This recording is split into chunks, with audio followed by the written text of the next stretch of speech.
Buonasera e ben ritrovati con il TG Flash di New Sicilia, di seguito i titoli più importanti del pomeriggio.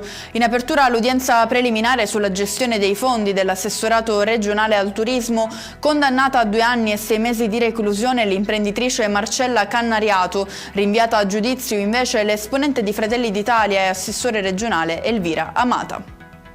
Dal Ministero dell'Economia e delle Finanze arriva il via libera alla dotazione finanziaria di 47 milioni di euro per il nuovo ospedale di Siracusa. Ad annunciarlo il presidente della regione Renato Schifani, che lo ha definito un risultato importante, un passaggio decisivo atteso da tanti anni.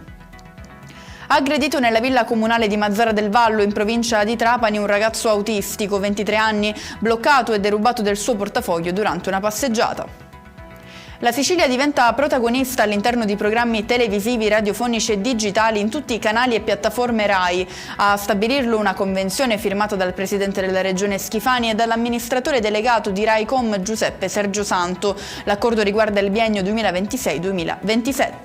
Chiudiamo con il meteo. Prosegue il bel tempo in Sicilia con cieli sereni e temperature che ancora una volta sfioreranno i 25 gradi. Nessun avviso da parte della Protezione Civile. E con questo è tutto. Prossimo appuntamento domani alle 13:30. Grazie per averci seguito. Buon proseguimento di serata.